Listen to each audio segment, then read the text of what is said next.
चाहे मनुष्य कितना ही अभागा क्यों ना हो, यदि वह प्रातः काल 3 बजे से लेकर 6 बजे के मध्य ब्रह्म मुहूर्त में उठकर अपने कर्म आरंभ कर दे, तो वह जो भी इच्छा करता है वह निश्चित ही पूर्ण होती है। एक समय की बात है, माता पार्वती ने भगवान शिव से निवेदन किया, हे स्वामी, मैंने देखा है कि चाहे मनुष्य कितना ही दुर्भाग्यशाली क्यों न हो, यदि वह ब्रह्म मुहूर्त में उठता है तो उसके जीवन में सुख, शांति और सफलता स्वतः आने लगती है। ऐसा क्यों होता है? कृपया मुझे इस रहस्य का बोध कराइए। भगवान शिव ने प्रसन्न होकर कहा, हे देवी, तुम्हारा यह प्रश्न अत्यंत कल्याणकारी है। मैं तुम्हें इस प्रश्न का उत्तर एक कथा के माध्यम से दूंगा। ध्यानपूर्वक सुनो। जो मनुष्य इस कथा को पूर्ण श्रद्धा से सुनता है वह कभी भी इस अमूल्य अवसर को अपने हाथ से नहीं जाने देता। ब्रह्म मुहूर्त का रहस्य जान लेने के पश्चात उसका संपूर्ण जीवन परिवर्तित हो जाता है। बहुत समय पूर्व की बात है, काशी नगरी में दीनू नामक एक बालक रहता था। वह हृदय से अत्यंत अच्छा था, किंतु उसमें एक बुरी आदत थी। वह प्रातःकाल बहुत देर से उठता था। घर के लोग उसे प्रतिदिन जगाने का प्रयत्न करते, परंतु वह प्रातः 9 बजे से पहले कभी नहीं उठता था। जब वह बालक था तब उसके परिवार वालों ने सोचा कि समय के साथ उसकी ये आदत सुधर जाएगी, परंतु जैसे जैसे वह बड़ा होता गया ये आलस्य और भी दृढ़ होता चला गया। दुनिया इधर से उधर हो जाए, किंतु दीनू कभी जल्दी नहीं उठता था। उसके पिता उसकी इस आदत से अत्यंत दुखी रहते। धीरे धीरे उस पर नकारात्मक शक्तियों का प्रभाव बढ़ गया। वह सबको पलटकर उत्तर देने लगा। मन सदैव उदास रहता और उसके स्वास्थ्य पर भी विपरीत असर पड़ने लगा। जब उसे ज्ञात हुआ कि उसके सभी मित्र जीवन में सफलता प्राप्त कर चुके हैं, तब वह और अधिक विषादग्रस्त हो गया। ईश्वर को कोसते हुए वह बार बार कहता, मेरी किस्मत ही खराब है, मुझे कुछ भी नहीं मिलता। परंतु उसके पिता यह भली भांति जानते थे कि उसकी असफलता का वास्तविक कारण उसका आलस्य और देर तक सोना है। एक दिन उसके पिता को एक महान सन्यासी के विषय में जानकारी मिली। उन्होंने निश्चय किया कि वे अपने पुत्र की समस्या लेकर उस सन्यासी के पास जाएंगे। वे उस सन्यासी से मिले, सब बात बताई। सन्यासी ने कहा, कल अपने पुत्र को मेरे आश्रम में ले आइए, मैं उसे एक उपाय बताऊंगा। पिता घर लौटे। उन्हें ज्ञात था कि यदि वे सीधे कहेंगे तो पुत्र तैयार नहीं होगा, अतः उन्होंने प्रेम पूर्वक कहा, बेटा, तेरे सभी मित्र सफलता प्राप्त कर चुके हैं, क्या तू सफल नहीं होना चाहता? लड़के ने उत्तर दिया, चाहता तो हूं पिताजी, पर जब भी उनसे रहस्य पूछता हूं वे कुछ नहीं बताते। पिता मुस्कुराए और बोले, मुझे उस रहस्य का ज्ञान हो गया है कि वे सब सफल क्यों हो रहे हैं। लड़का उत्साहित होकर बोला, कृपया बताइए पिताजी। पिता ने कहा, कल प्रातः एक सन्यासी के आश्रम में जाना होगा। यदि तू समय से पहुंच गया तो वह तुझे ऐसा मंत्र देंगे जिससे तू सफल हो जाएगा, किंतु एक शर्त है। लड़के ने कहा, मैं आज रात्रि भर जागता रहूंगा और प्रातः इस सन्यासी से मिलने जाऊंगा। पिता बोले, ठीक है, पर उनकी आज्ञा का पालन अवश्य करना।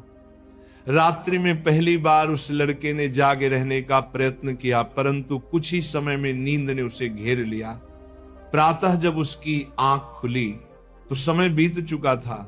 सन्यासी से मिलने का अवसर निकल गया था। पिता ने कहा, बेटा, जिसने अपने जीवन का प्रारंभ ही आलस्य से किया वह सफलता कैसे पाएगा? जाओ फिर सो जाओ। यह सुनकर दीनू अत्यंत व्यथित हो गया। उसने मन ही मन संकल्प लिया कि वह अगले दिन अवश्य समय पर पहुंचेगा। उसने अपने पैर में हल्का सा घाव कर लिया ताकि दर्द के कारण उसे नींद ना आए। यह उसके जीवन का पहला अवसर था। जब उसने प्रातः काल का उदय देखा, वह तत्काल तैयार होकर सन्यासी के आश्रम पहुंचा। वहां उसने देखा कि सन्यासी और उनके शिष्य ध्यान में लीन हैं। ध्यान समाप्त होने के बाद वह सन्यासी के चरणों में गिर पड़ा और बोला, गुरुदेव कृपा कर मुझे ऐसा मंत्र बताइए जिससे मैं भी अपने मित्रों की भांति सफल हो सकूं। सन्यासी मुस्कुराए और बोले, अच्छा तो तुम वही बालक हो जिसके पिता मुझसे मिलने आए थे। मैं तुझे वह मंत्र अवश्य दूंगा, परंतु एक शर्त पर। लड़का चिंतित हो उठा, कौन सी शर्त गुरुदेव? सन्यासी बोले, तुझे अगले 21 दिनों तक मेरी आज्ञा का पालन करना होगा, तब मैं तुझे वह दिव्य मंत्र दूंगा। यदि बीच में तेरा संकल्प टूटा तो उस मंत्र का कोई प्रभाव नहीं रहेगा। लड़के ने दृढ़ निश्चय के साथ कहा, गुरुदेव मैं आपकी सभी आज्ञाएं स्वीकार करता हूं, अगले 21 दिनों तक मैं आपका दास बनकर रहूंगा। सन्यासी बोले, अच्छा कल से तेरा कार्य प्रारंभ होगा, तू यहीं आश्रम में रहेगा, ब्रह्म मुहूर्त में उठेगा, ध्यान करेगा और अन्य कार्यों में सहयोग करेगा। संकल्प दृढ़ रखना। पहले कुछ दिन सब ठीक रहा, पर 8वें दिन उसका संकल्प टूट गया। वह फिर देर तक सोया रह गया। प्रातः जब उठा तो अत्यंत पछताया और रोते हुए सन्यासी के चरणों में गिर पड़ा, गुरुदेव मुझसे बड़ी भूल हो गई, अब मैं कभी सफल नहीं हो पाऊंगा। सन्यासी ने स्नेहपूर्वक कहा, नहीं पुत्र, फिर से आरंभ कर, असफलता ही सफलता की जननी है। अब दृढ़ संकल्प के साथ आगे बढ़। लड़के ने पूछा, गुरुदेव ब्रह्म मुहूर्त में उठना इतना आवश्यक क्यों है? यहां सब लोग इतनी जल्दी क्यों उठते हैं? तब सन्यासी ने उसे गूढ़ ज्ञान दिया।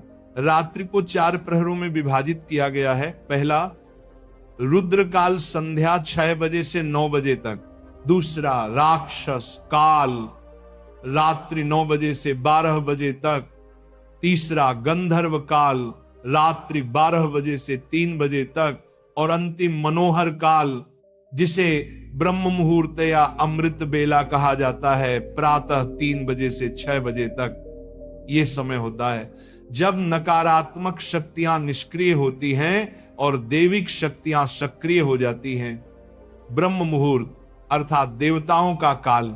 इस समय देवता पृथ्वी पर विचरण करते हैं और जो मनुष्य जागृत रहता है उस पर उनकी कृपा होती है।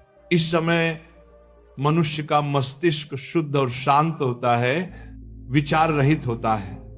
यदि समय अध्ययन किया जाए तो ज्ञान दीर्घ काल तक स्मरण रहता है। प्राचीन काल में लोग सूर्यास्त के साथ दिन का अंत करते और सूर्योदय के साथ आरंभ। यही प्रकृति के साथ तालमेल का रहस्य है। लड़के ने कहा, गुरुदेव यदि मैं ब्रह्म मुहूर्त में उठूं तो मुझे क्या करना चाहिए? सन्यासी बोले, प्रातः उठते ही सबसे पहले धरती माता को प्रणाम करो, फिर अपनी दोनों हथेलियों को देखो और ईश्वर को धन्यवाद दो कि उन्होंने तुम्हें एक और शुभ प्रभात देखने का अवसर दिया। उसके पश्चात स्नान करो, जिससे शरीर ही नहीं मन भी शुद्ध होता है।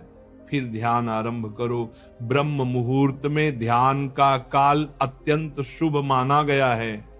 यदि तुम किसी मनोकामना की पूर्ति चाहते हो तो उसी समय ध्यान में बैठो। रीढ़ और गर्दन सीधी रखो, सुखासन में बैठकर आंखें बंद करो और ध्यान आज्ञा चक्र पर केंद्रित करो, जो दोनों भौहों के मध्य स्थित है। श्वास को लंबा और गहरा लो, कुछ क्षण रोक कर रखो, फिर धीरे धीरे मुख से बाहर छोड़ो। इस प्रक्रिया को 3 से 4 बार दोहराओ। इस दौरान अपनी मनोकामना को मन ही मन दोहराते हुए अपने इष्ट देवता और गुरु का चिंतन करो। जब यह अभ्यास प्रतिदिन किया जाता है तो इच्छा अवचेतन मन तक पहुंच जाती है और शीघ्र ही पूर्ण होती है। यही आज्ञा चक्र की शक्ति है। उस सन्यासी ने कहा कि ब्रह्म मुहूर्त में किया गया संकल्प कभी व्यर्थ नहीं जाता। इस समय ईश्वर की कृपा विशेष रूप से प्राप्त होती है। लड़के ने अगले 21 दिनों तक पूर्ण निष्ठा से इस नियम का पालन किया। अब वह अनुशासित, शांत और प्रसन्न चित्त बन गया था। 21वें दिन वह प्रसन्न भाव से सन्यासी के पास पहुंचा और कहा, गुरुदेव मैंने 21 दिनों का संकल्प पूर्ण कर लिया है। आप कृपया मुझे वह सफलता का मंत्र बताइए। सन्यासी मुस्कुराए और बोले, पुत्र, पिछले 21 दिनों से जो अभ्यास तू कर रहा है वही तेरा सफलता का मंत्र है। जो व्यक्ति ब्रह्म मुहूर्त में उठकर ध्यान करता है वह जीवन में कभी असफल नहीं होता। तूने ब्रह्म मुहूर्त का रहस्य जान लिया है, इसे जीवन पर्यंत निभाना यही तेरा सिद्धि मार्ग है। लड़के ने कृतज्ञता से उनके चरणों में प्रणाम किया और प्रतिज्ञा ली कि वह सदा ब्रह्म मुहूर्त के नियमों का पालन करेगा। भगवान शिव ने कहा, हे पार्वती, अब तुम्हें ज्ञात हो गया होगा कि ब्रह्म मुहूर्त का क्या महत्व है। माता पार्वती बोली, हे स्वामी, अब मुझे ब्रह्म मुहूर्त का संपूर्ण ज्ञान प्राप्त हो गया है। इतना कहकर माता पार्वती ने भगवान